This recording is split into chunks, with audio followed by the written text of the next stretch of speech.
Let's see, today it would be May the 9th, 2025. John Lee, St. Louis Real Estate Investors Association, here with our members and guests. Good to see y'all. Let's see. Don't have a lot of announcements, so we'll get started pretty soon.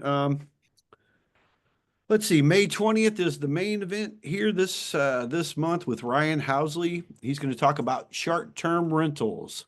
So if you need to know about that, which I think everybody should at least know, that'll be on the 20th. For the early bird session, you have Justin Bowling. He's a concrete guy. He was going to be here last month, and he had some other things come up. Couldn't make it, so he will be here for the early bird session. Networking starts about 6:30, and they'll have some light menu items, and then the actual meeting starts at 7 o'clock. So you want to make sure that you put that on your schedule, mark your calendars. There will be a virtual option for those that cannot make it in person, and that'll be on the website, STLREIA.com. Let's see. The only other thing is I do want to mention in June 17th's main event, Dale Sweet will be here talking about the tax sales in the city and in the county of St. Louis. That's where he's an expert. And in fact, he just had a workshop last week, and I wish I would have known about it a little bit sooner because I would have went, but it was downtown, and he had it with the sheriff talking about the city of St. Louis, which is a little different beast than the county of St. Louis. And then again, I do want to mention, I've done this before, but I'm going to keep mentioning it till after the event, the June 20th. Scott Walterbach will be here in town, in St. Louis area, talking about this will be the 4th annual Missouri Tax Sales Seminar. So this will be pretty exciting. We're going to do a quick start on this probably in the next 2 weeks. I was looking at we got a few things probably on a Friday, and I'll do it a little bit earlier, but I'll send out an announcement. So if you guys want to join in and find out about that, and we have a quick start info kit I'm putting together just to kind of try to outline some of the stuff going on, because we've talked about this before, but in the state of Missouri, it gets a little complicated because they have a first, second, and third year tax sale, which is the third, fourth, and fifth year. And there's just a lot of rules, and we'll be talking more about that as time goes on, as in the next couple of weeks. So I think that's all I have. So Laura, there's Laura up there. Yeah, there you are. Would you like to give our disclaimer, and we'll get going here? Sure. Good morning and welcome, everyone. First, I'd like to do a bit of housekeeping. Feel free to unmute yourself when it's your turn to speak. Please be mindful of everyone else by muting yourself while others are speaking. You're welcome to put any contact information that you want to share into the chat. We meet here to share deals, look for deals and solutions we have in need with our real estate. We are not your financial advisors, attorney, or accountants. We do not endorse or recommend any specific solutions or contractors here. You're advised to do your own due diligence to your own satisfaction before you invest. The first Friday of each month is normally Ask the Attorney with Ms. Catherine Davis. Our meetings are typically recorded, so only share what you want others to know. Thank you, Laura. All right. Does anybody have anything they'd like to start us off with today?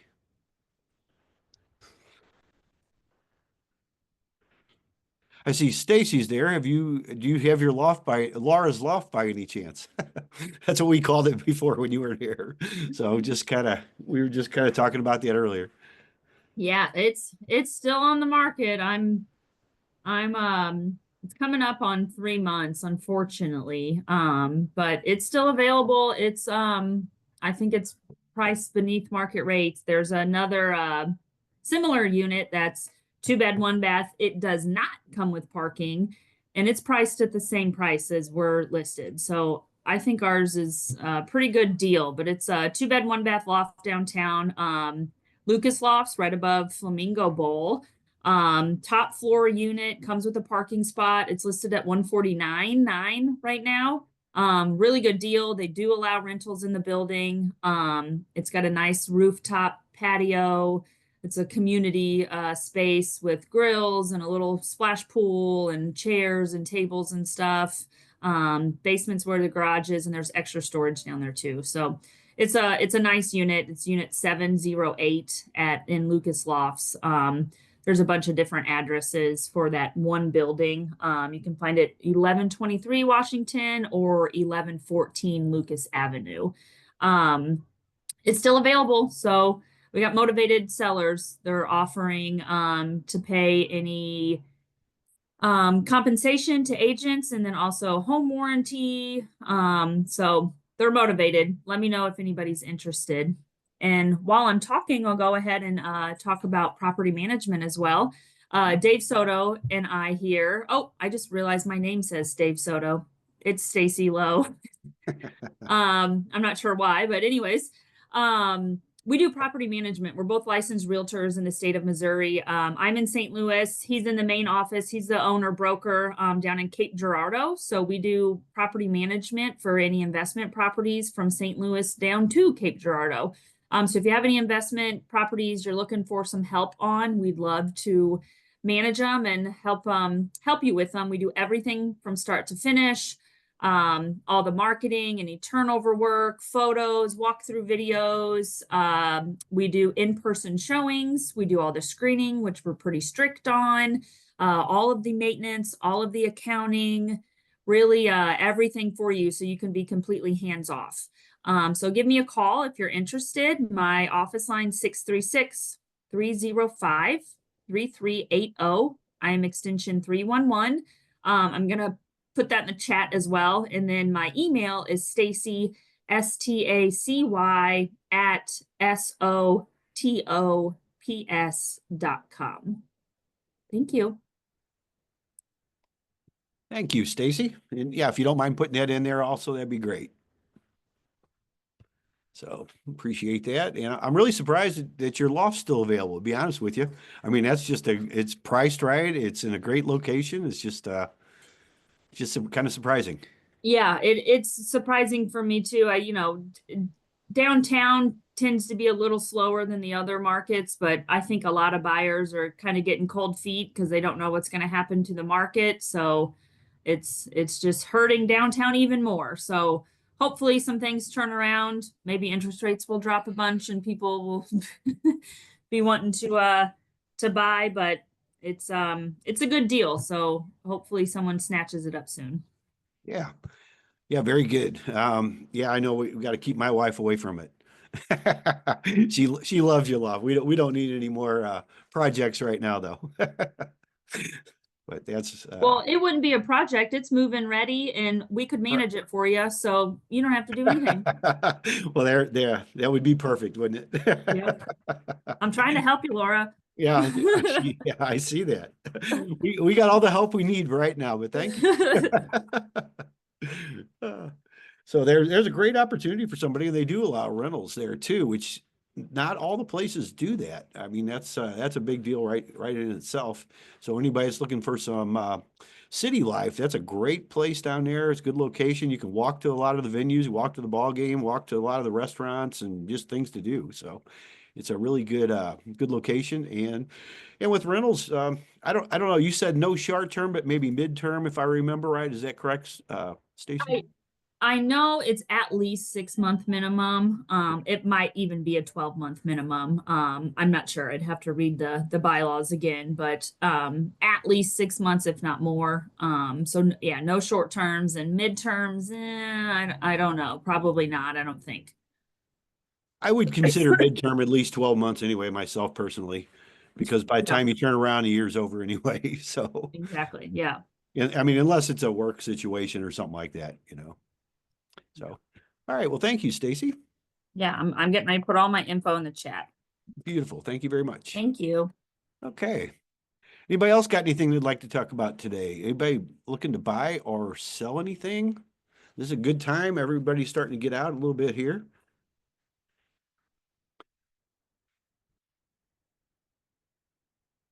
You know, we're already cooking along through May pretty quickly here. It's kind of amazing. It's the 9th already. Yeah, hi. I'm Steve Maher from Far Above Property Solutions. Yeah. This is my first time here. My wife and I just started we're starting our own investment business, and we're looking to buy our first BRRRR or flip or rental property. Okay. So I'd like to, excuse me, like I said, this is our first time. I'll put my information there in the chat here in just a few minutes. So like if anybody's selling, we're looking for our first BRRRR or first flip or first rental. Okay, where are you looking at, Steve? We're located in Jefferson County, but we're looking in St. Louis County or Jefferson County or even Franklin County a little bit. Okay. So pretty much anywhere in or St. Louis City. Okay, are you looking for the St. Louis City, you said too? Parts of St. Louis, yeah. Okay. Yeah, we'd like to keep we like to keep it within the St. Louis area. Yeah. Okay. And what kind of you're looking for something to possibly, you mentioned the BRRRR or rental. So you're looking for something to fix up. Is that correct, Steve? Yeah. Yeah, we're just like I said, we're just starting out and we're new to the game. Okay. So you're looking for something that you're probably not looking for a major rehab project, then you're probably looking for something that you can just do and maybe add some value. Is that what you're you're looking for? Yeah. We've done a couple flips in the past on our own that we lived in the house and redone them and sold, but like I said, we lived in them and it took us a few years to do it. So, and I have a construction background. So I kind of know a little bit about doing it. I just don't know how to do it with investors in mind and trying to learn how to do it with other people's money and to get it done quickly. Okay. So, All right. Well, you're at the right place. You're with a bunch of good people here that can help you out along your journey there. Do you have a certain amount of money in mind as far as that goes, Steve? Is there a price range that you want to keep it within? not offhand. We've been looking around the 250 and under area right now. Okay. I guess, yeah. So we haven't really been looking for any major price ranges right now. Okay. All right. And what's a good contact number or way to get a hold of you? Contact information for you, Steve. My phone number is 314-306-2620. Okay. And our email is farabovepropertysolutions@gmail.com. Okay. Solutions@gmail. Okay. And if you don't mind putting that in the chat. Absolutely. And you may want to go ahead and get Stacy's contact information too, Steve, and maybe give her a call. That'd probably be worth a conversation. I don't know about the loft, but she does have a lot of contacts in the area. She might be able to kind of steer you in the right direction there. Yeah, absolutely. So, and I just invite you to come back every week and just kind of mention what you're looking for, because you never know. We have different people every week that show up, and then we don't see people for a while, then they come back. So, thanks for being here. Thank you. All right. Anybody else got anything, looking for anything? Got anything to sell? Anybody working on anything? Good time to get out and work on a few things. Before it gets hot. They were talking about, I forgot what we were watching something last night, and they're talking about it getting 90 something degrees in maybe Kentucky next week. So that's not too far from us. So, let's see. Anybody else got anything here? Hey, can you Want a guys little hear me legislative okay? update? I'm sorry? You want a little legislative update? Oh, absolutely. Sure. There's one thing that looks like it's going to pass that directly affects us as landlords. Let me pull that back up here.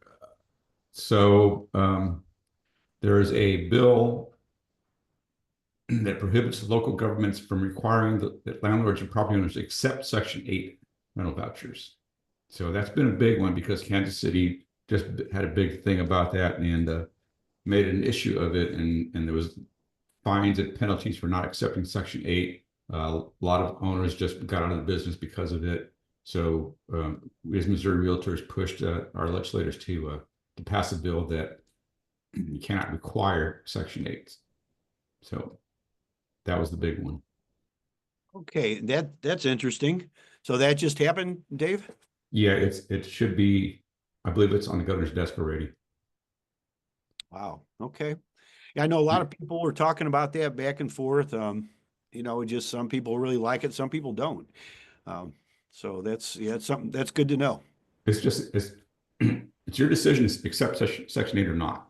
It's not up to the government to tell you how to do your business. And that was the big part of it. Wow. So state law overrules municipality then, right? So that means St. Louis City, because technically St. Louis City, you're not allowed to say no to Section 8 either. So that would change that. Okay, that's cool. Yeah. The other thing that came out doesn't really affect anybody here except the licensed agent is, the big lawsuit that the realtors were up against regarding buyer's agency and who pays the buyer's agent commission. What came out of that, the big thing that came out of that is we cannot show you a property now unless you have a written buyer's agency agreement with us. It can be for half hour, it can be for regular what we do, but you have to, in order for us to show you a house, you have to have a signed agreement. The problem with that is that only affected realtors, and not all licensed agents are realtors. So that was a disadvantage to areas where, like Sikeston has realtors and just licensed agents. So it's a big disadvantage to realtors that we were required to do that, but licensed agents were not.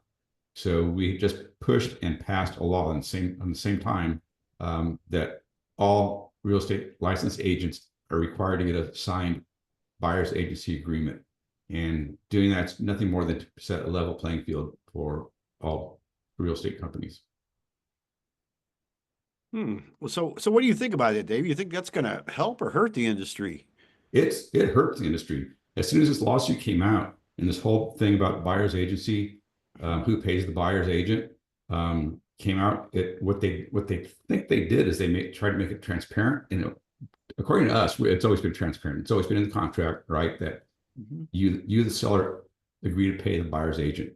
How it hurts the agent, the consumer now is that now they are required to pay the buyer's agent. They can request, and they do request that the seller pay it, but they have to pay it now. So that eliminates a lot of first-time home buyers because they don't have the money to pay the buyer's agent. And somebody goes, well, they can just add to the loan. No, that's illegal. You cannot add that to the loan. So it hurt the consumer. DOJ thought they had all these lawsuits, and DOJ came up and said, this is how it's going to be. And it actually hurt. So even it's not permanent, but as far as like VA, government loans, the buyers are not allowed to pay an agent. So they put a pause on that so they can, just to get through this, but that's how it is now. In our industry, all our contracts had to change, and we cannot advertise. So we as a seller's agent cannot advertise to other agents how much, because the seller probably is willing to pay, right? But we can't advertise that. So that can be on our listings, that can be anywhere. So it's a matter of when you, a buyer, make an offer, you better put into your offer requesting the seller to pay it, and they will or will not. That don't make a lot of sense. It sounds like a lot of paperwork that only affects a few people and not everybody. So it's not really a standard, it doesn't sound like. Well, yeah, that was the case, that because it was a disadvantage to realtors because non-realtors didn't have to abide by that. It's only the DOJ only went after realtors. Oh boy. Well, we appreciate the update, Dave. I don't know that that's going to help a lot of people though at all. The way it sounds, it's just and it's been complicated. I mean, we've gone through, our legal staff has been pulling their hair out trying to, Robert's bald, so that makes sense. Pulling their hair out trying to get this perfect so everybody understands it and how the contracts are written, and people trying to find different ways to go around, go back to how it was, because we don't get paid. If I bring the seller, I don't get paid unless somebody agrees to pay it. And if the seller can't pay it, if the buyer can't pay it, and the seller doesn't agree to pay it, we have a problem. So we have to write a contract saying you're going to pay it. oh boy. It just sounds like a lot of aggravation and not helping anybody at all. It's not. Yeah. And this goes into effect when? You said you were waiting on the governor to sign it? Is that what? So it's not gonna be emergency clause, so it's gonna be August 28th. August 28th. Okay. Is it All date bills, every year? it's August 20th every year, unless Yeah. there's an emergency clause and the governor can sign it to go into effect immediately. I know specifically August 28th, I'll never forget that date because it happens to be my birthday. So all bills go into effect on my birthday. Well, happy birthday. Then. That's a good day a good memorable day to get the legislative updates then. I know last year they didn't they let the chickens they allowed the chickens in the HOA or something like that. There was some crazy stuff. And I think that was the same day, wasn't it? Yeah, I don't know. Let me ask, and because I had somebody local here, I don't know St. Charles um, laws, but I had somebody, if anybody knows about St. Charles, I should ask my St. Charles friends about HOAs in St. Charles. They have any restrictions? She was complaining about how fast they raise their HOA dues, and is there anything locally that prohibits that? Yeah, I don't know. They raised ours quite a bit too in the last year and a half, and they just did it again. Plus, they had special assessments, which is, always an added bonus when you got to pay out that money. But my understanding is it's in the bylaws, and there ain't much you can do about it. So I'm pretty sure that's the way it is, but I just want to make sure there's nothing in St. Charles that is different than anywhere else. I don't think so. We're in St. Charles County in ours up there. So, even though it's Weldon Spring, it's still the edge of the county, but it's still the county. So that's something that maybe Michelle McBride could answer at the tax sales seminar coming up because she's one of the speakers there, the collector. Now that's a little different, but that she might have some insights. I don't know. If I think about it, I'll ask her that, or if you want to pencil that in, you could ask her too. Yeah, that's somebody local here that owns a condo up in St. Charles, and I don't know because she said it's unbelievable how high the HOA rates have gone. Yes, I totally agree. They've about doubled in the last 3 or 4 years. All right. Well, good to know. I see James Madison. You have a comment in the chat. Go ahead and unmute yourself. You can talk. Yeah. Oh, can you hear me okay? Yes.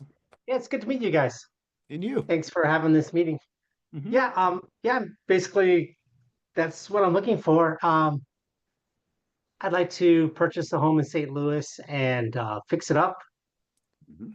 and rent it out basically. And the ideal home would be like around 100,000. It seems like that's the most profitable.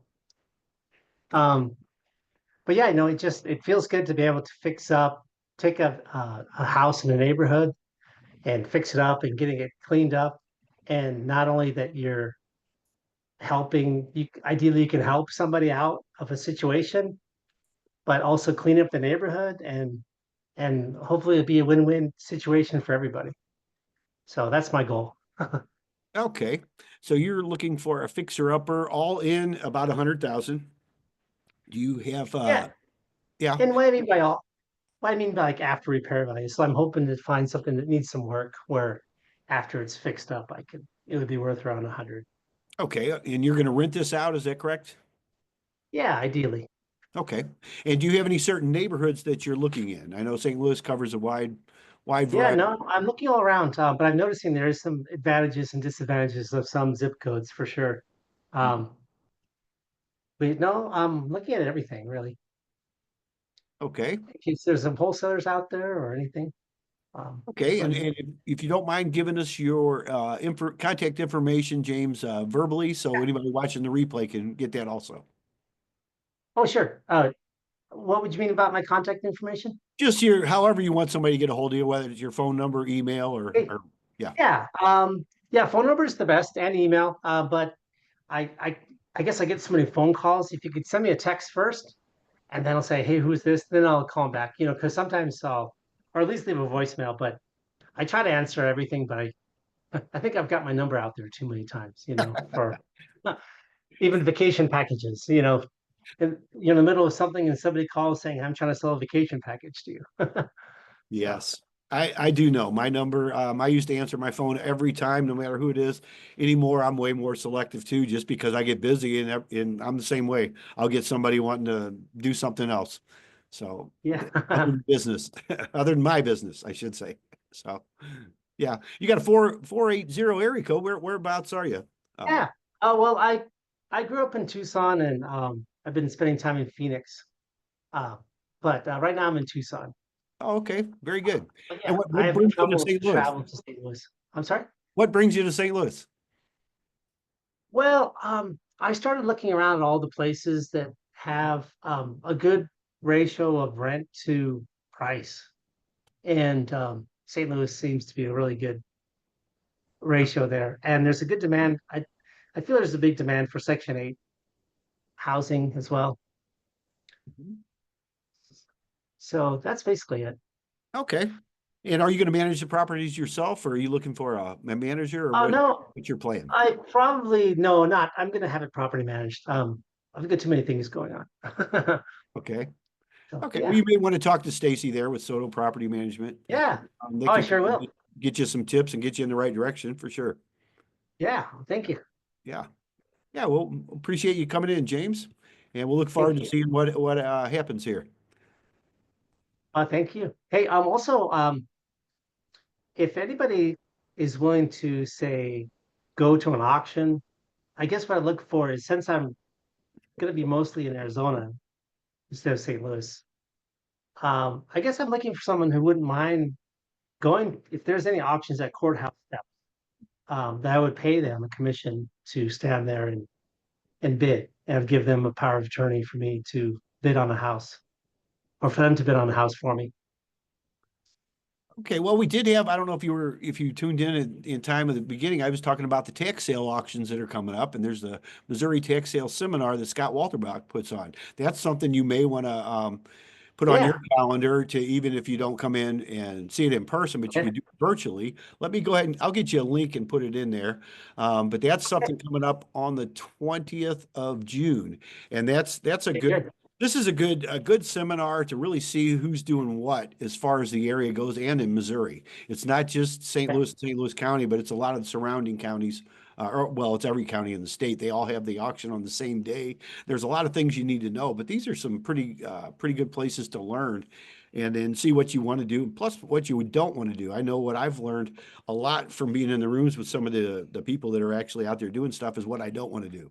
So Yeah. a lot of times that's more important to me than what I do want to do, just because I've been there on some of them and don't want to go there again. So Gotcha. Yeah, that sounds I'll great. I will. yeah, I'll I'll check it get out. that link. Give me a few minutes while we're talking here. I'll get that link for you, James. Thank you. Yeah. Thanks for coming in. Thank you. All right. Anybody else got anything they want to talk about today? Anybody buying or selling? There's a lot of good opportunities, a lot of things going on. And now the weather's breaking. This is a great time. Hi, John. Hello. May I chat a little bit? Yeah, sure, Tim. There you are. Hi, yeah. So I just want to say hello, introduce myself. I've been in St. Louis about 3 years. Moved out from Baltimore. I own a couple of properties in Baltimore, and those are being managed. Looking right at the Soto property guys as I say this, and then I have one multifamily in St. Louis now. I've been So I do have a question. So that was just the introduction. That's who I am.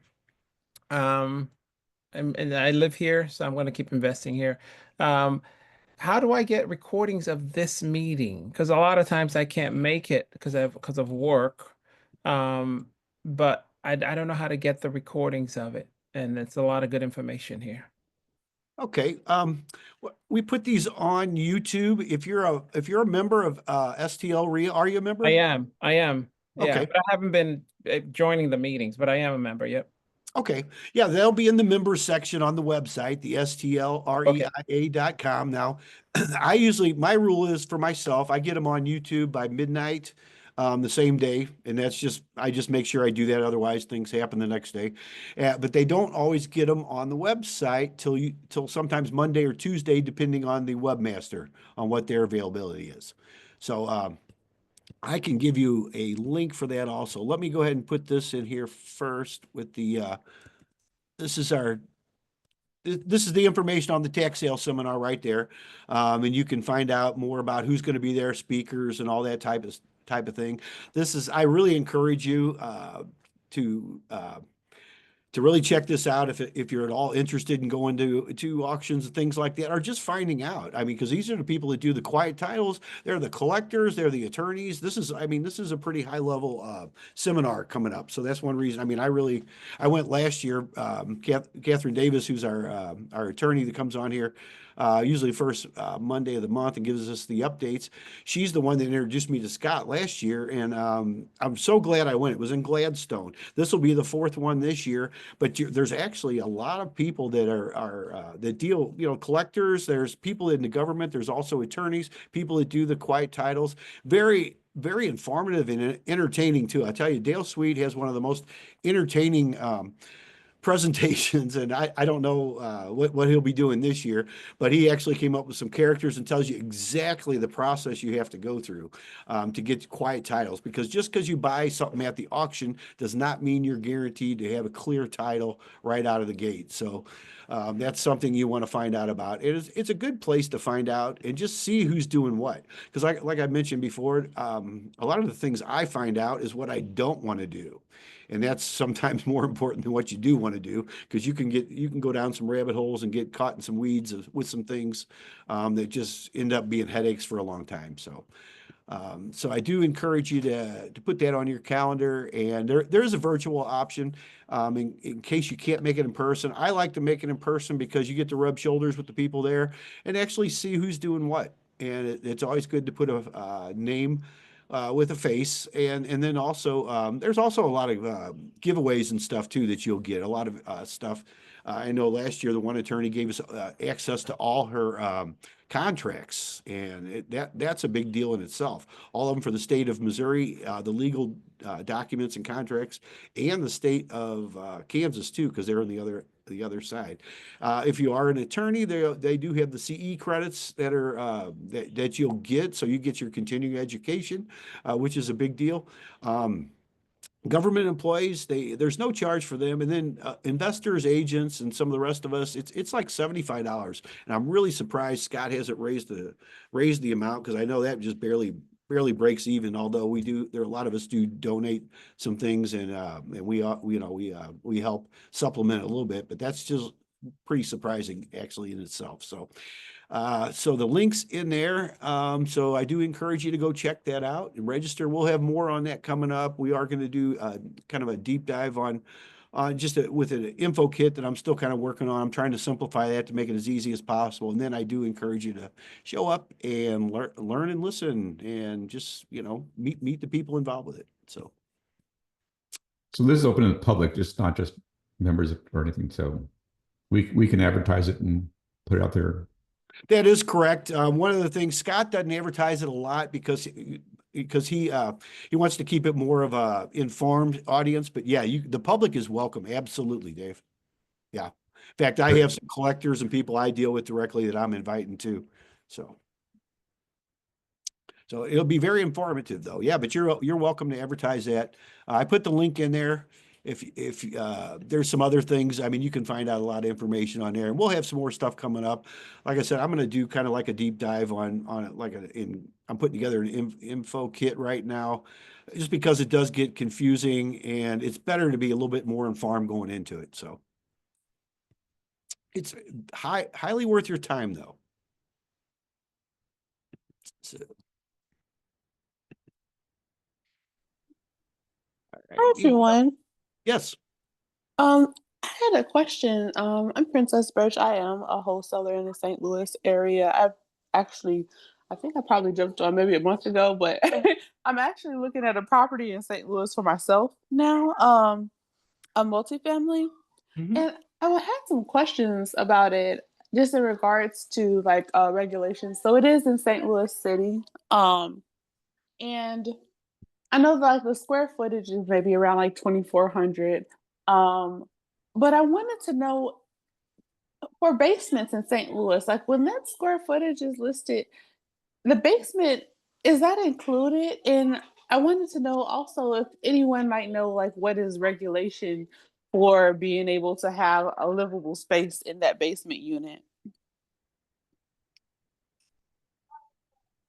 Dave, would you like to answer that? I know you guys know a little bit about that, but that's a good question, Princess, and it's good to see you again. Yeah, so in order for it to be livable in the basement, it has to have egress. So if you have a bedroom down there, it has to have egress. And egress is not just a door going out, it's got to have a window at a certain height and certain size. And some municipalities are a little different on it, so I'm not going to tell you exactly what it is. Typically it's 4 foot off the ground, and I forgot the exact measurement for a window. If it doesn't have that, it's not a bedroom, can't be lived in. As far as measurements, pretty standard that basements are not considered in the square footage. Even if it's finished, still not considered square footage. It has to be above ground.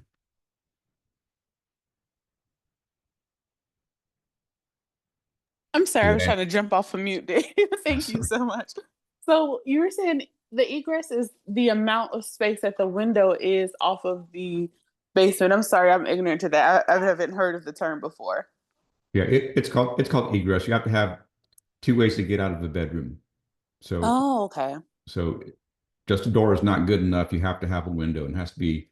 And again, I'm not going to tell you the exact size because it's different municipalities. It's not a standard right now. I mean, there is Okay, really a gotcha. standard, but some places have different rules. Typically 4 foot off the ground, and I forget how big the window has to be. You basically got to be able to crawl out of it pretty easily. Gotcha. Okay. So otherwise, do people typically just use that basement area as like, living space or storage if it is finished then? Yeah, it can be finished. You can have your um, playroom, whatever your like a den. My house is finished. We've got the laundry room. We've got the I guess living room, whatever, and just an area where we have a foosball table and I have my deer mounts on. The guy space. So, Oh, nice. That's but nice use. there are no bedrooms down there. Yeah. We have a couple rooms. We do have a room down there that, I mean, emergency could be used as a bedroom, but it's not legally a bedroom. So if I were to advertise to sell it, I can't sell it, can't advertise that as a bedroom. Right. Okay, that definitely makes sense. And then I guess I have another question because I do plan on moving eventually. My husband's with the railroad, so hopefully, we're hoping we can transfer over and then be able to, rent one side, live on one side.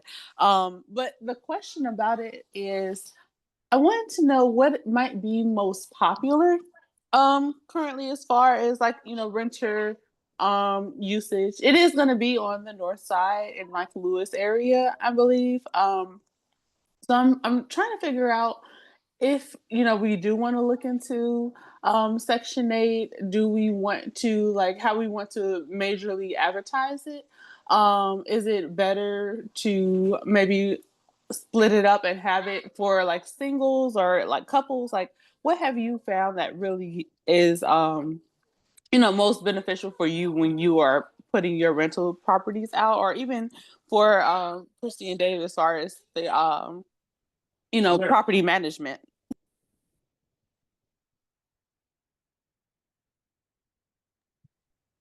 Dave, are you going to take that or me? No, you can take that. Okay. So for fair housing laws, you actually can't target any specific demographic. So you just put it on the market and whoever comes. If you want to say Section 8, that's great. I would just advertise, Section 8 approved or allowed. But if someone comes that's not Section 8, you still have to look at them and allow them to apply. So you can't really, you can maybe target, if you're by a college, say it's great for student housing, but you can't deny anybody for any reason.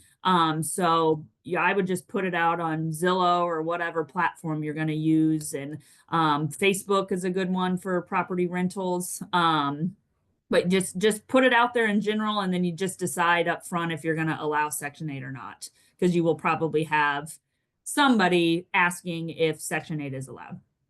Okay, that's cool to know. I was just wondering because I didn't know how popular, the program is. and I did take fair housing course, so I'm more familiar with like what you can't deny. I just didn't know like what's most popular, like what are you finding? Because like you said, like maybe you're targeting college kids, but I wouldn't have a 3-bedroom because I wouldn't want to have like a whole house hack situation going on with them and then renting out like that. Like I would rather just try to split it into a studio type of unit for them if that would be the case, if that makes sense. Yeah. Yeah, I mean, Section 8 is, from my understanding, they're low on inventory. So if you put it out on Section 8, I think you will find a tenant. If you open the doors for everybody, Section 8 and any other regular tenant, you'll probably find someone relatively quickly as long as it's priced right. Awesome. Thank you so much. Princess, I did want to add something. So I've had two things. One about Section 8 in St. Louis, there are extra requirements as far as the property itself if you're going to accept a Section 8 tenant. So just be aware of that. You have to look it up with railings and all this kind of stuff around just the building itself. Yeah, the property managers can tell you all that. And also there's demand for it. I had a Section 8 tenant. It was a good experience, and there's a lot of demand, but the process is slow. You have to go through the city, and it's slow, and you can only adjust rents once a year. And so there's quite a bit of paperwork to get into it to get approved, but there's a lot of demand for it. Also, Oh, I want wow. to comment on the egress window thing, because the law is similar in Maryland. And I had a property that didn't, where we just paid the money and added the egress window. So that, the idea is a safety thing in case of fire or something. And so we just did that and added a staircase on the back, and it was worth the investment for that property. So you just kind of have to decide if it's worth it for you to do all that. That's not even anything I thought about, Tim. Thank you so much. Yeah, that's really interesting. I'm gonna do more research on that now. Thank you all. That was great answers. So, Appreciate so, it. so Tim, that you just outlined exactly what the opposition to Section 8 is, and that's why landlords don't necessarily want Section 8. People think it's because of the tenants. It's not the tenants. It's the bureaucracy. It's all the paperwork. It's all their inspections when they can do it. We recently had a tenant. She became homeless because her lease expired and she had to get out, and the property we had available for her, they hadn't got around to inspecting it. Couldn't tell you when they're going to inspect it. So that's the issue with Section 8. It's not the tenants, and people go, you just don't like those types of tenants. Nothing I've to do had with the that tenants. experience. I actually stopped doing it, which kind of made me sad. I enjoyed the idea of doing it, but I couldn't deal with the bureaucracy anymore. Yeah, they'll do an inspection. You might have the city do their inspection and pass, and everything's fine. And they come and do their own inspection. If they find something else they like, you're not going to get it. And they do an annual inspection, and if they find a problem and it doesn't get resolved in time, they won't pay the rent, and you can't evict that tenant. So that's what the problem with Section 8. It's not the tenants, like everybody likes to say. You don't like the Section 8 tenants. No, not them, because you still screen the tenant, right? You still do a background check on the tenant. They still have to have, good history on rentals. They still have to, everything else. But it's the problem with dealing with Section 8. One of my admins here, she goes, we should charge extra for all the extra work we have to do to deal with Section 8. So that's why that law was introduced. Can I just add something, Dave, to that?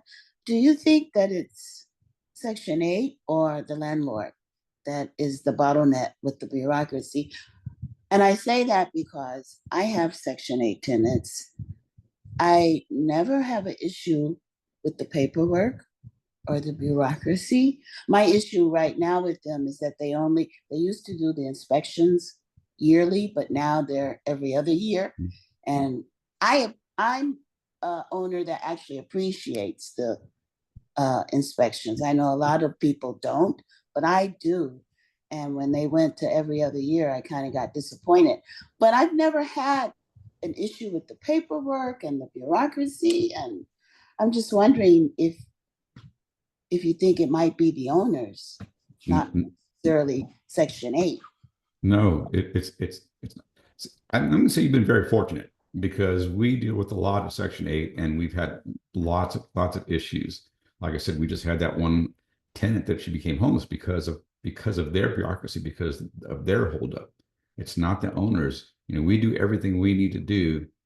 We know how to do it, and we deal with what, 3 or 4 different housing authorities, and they all have their own little things that they do different.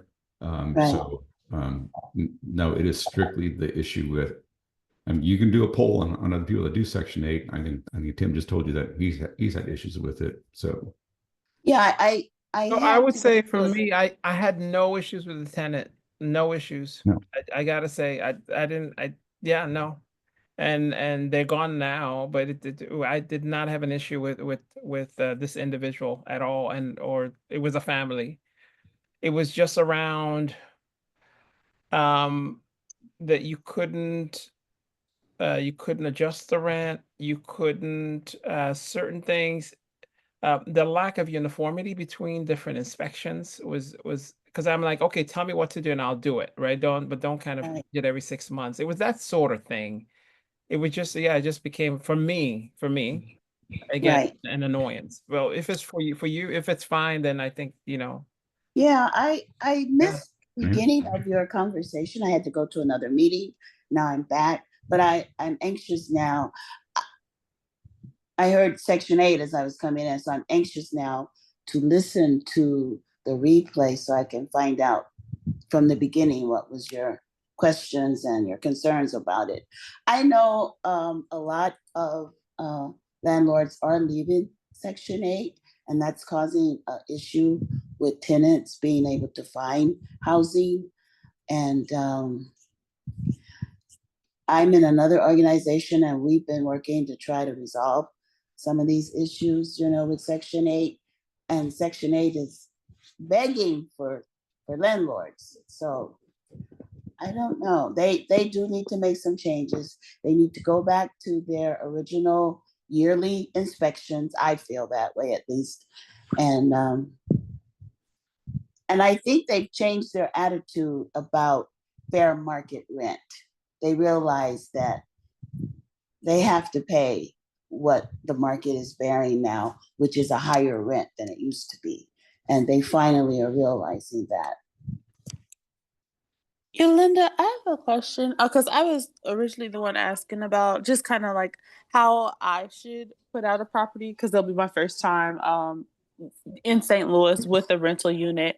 And I was wondering, so with this particular organization, could you share them? And do you know, like, I don't know all of the red tape with it, but from what I can tell, that's the biggest monster when it comes to Section 8. So I'm wondering if that particular organization may be more helpful, like with, pairing the representation of Section 8 with the land owners. That way they're able to get more information and more of like, a steady process, or like have a connect directly to walk through what's needed.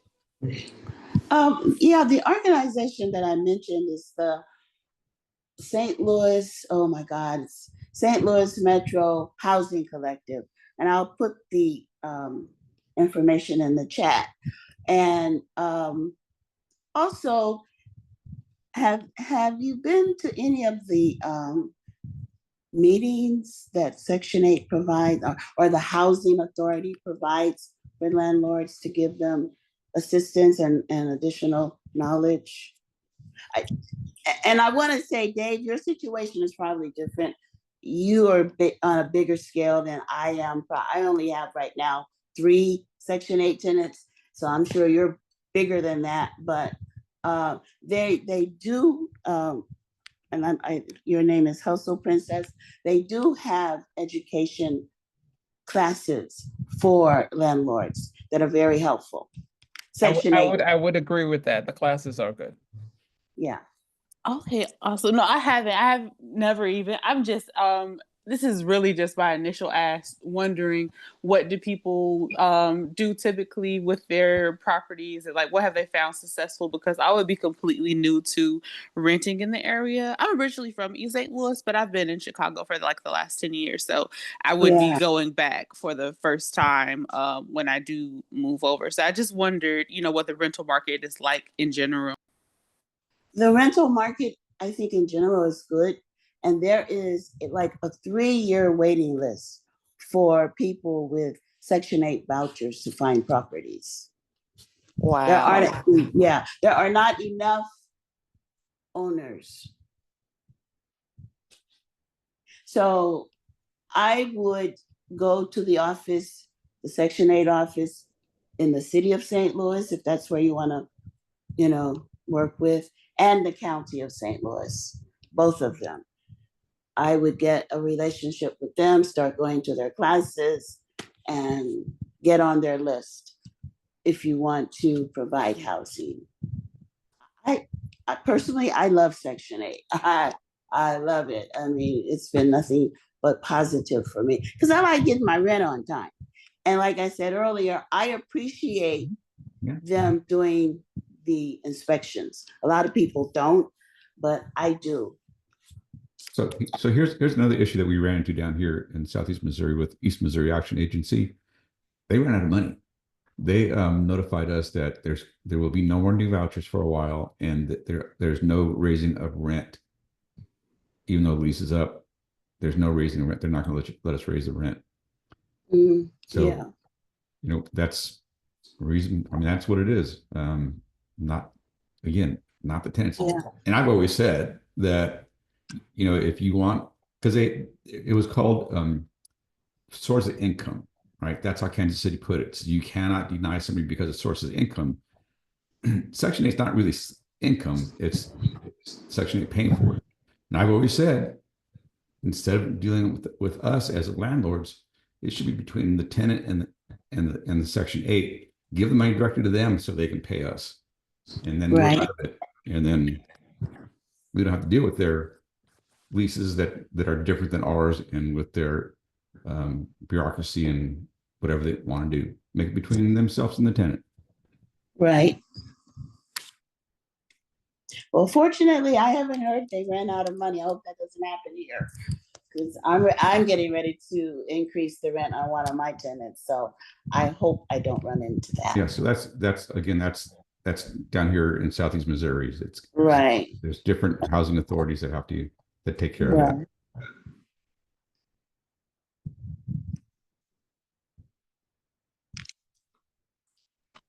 I see James had a question in the chat. I actually would love to know the answer to if someone knows it. Yeah, thanks. If anybody knows that. Yeah, what's your question there, James? Go ahead if you want to unmute. Oh yeah. So my thought is, can we increase the value of the house by increasing the square footage and possibly add another bedroom count by fixing up the basement, assuming that we have the ingress and egress requirements for the windows and so forth? Good question. I don't think it increases the square footage, but it does increase your rent value. Dave, you want to mention? Yeah, you're right, John. You still cannot count square footage of below ground. So it doesn't fix a basement can be real nice, does increase the value of the property, but it does not count as square footage. Can we legally say, like, can the description of the house be changed, that there's an additional bedroom, or not necessarily because it's below grade? It's a bedroom. Oh, okay, but so the square footage will remain just the above ground square footage. Right. Interesting. Okay. So it seems like everybody should do that, unless it's too expensive, or maybe the windows downstairs don't really. It's too expensive to put the windows in, or the windows are there. So I think it was Tim who modified it. What they do is they make a well. So it's like a well. You dig out from above ground, dig out down to the window, and it gets covered, and it's just you come out if you need to, you can come out and climb up and get out. That's how you make window nesters. Oh, okay, so that might be quite a bit of extra expense. I think it depends on what you got going on there too, because I know some people talked about it being way more expensive, and I've seen other people that do it quite often. It just depends on, I think, what you're going to do with the property too, though. You know, if you're going to resell it down the road, or if you're just going to rent it out and keep it. You know, I think that would be the major motivation that I would think. And I see Amber had a question on the Section 8. I think, Dave, you talked about it earlier with the legislation coming up. She might have tuned in late, but that's going into effect. What was it, on your birthday? You want to mention that again real quick? For the August 20th. So that's the what I was talking about, Section 8, the issue of the state has legislation saying that municipalities cannot require landlords to take Section 8. Thank Say you. that again? There's legislation that has been passed that municipalities cannot require landlords to take Section 8.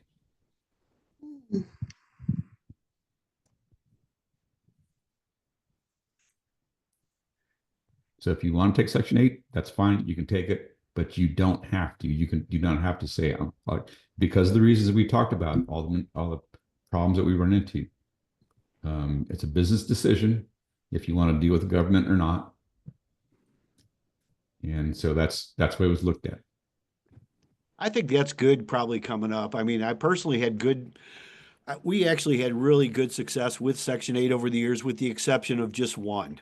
But one out of, several years really wasn't all that bad, although the one sometimes makes up for them. But it's just like any renter, it's just people. You have, most of them are pretty good, I think, and then you have that. But that's a good thing to know. And I like having the choice, though, as far as that goes. I think it's a great way they put it, because it is a business decision, Some people are going to like it better than others, and it just depends. I know the inspections was something that drove us crazy too, because we used to have the annual ones, and ours being down in Park Hills and Farmington, it was not St. Louis, so I had to make arrangements to deal with all that. Of course, like you said, Dave, they always find some other stuff that wasn't on the normal inspections. So, but typically the people stay too, though. If you give them a nice place and a good place to live, and you take care of it, do it the way you're supposed to do, I've had really good luck with them. I mean, really, they're really good people that are on there.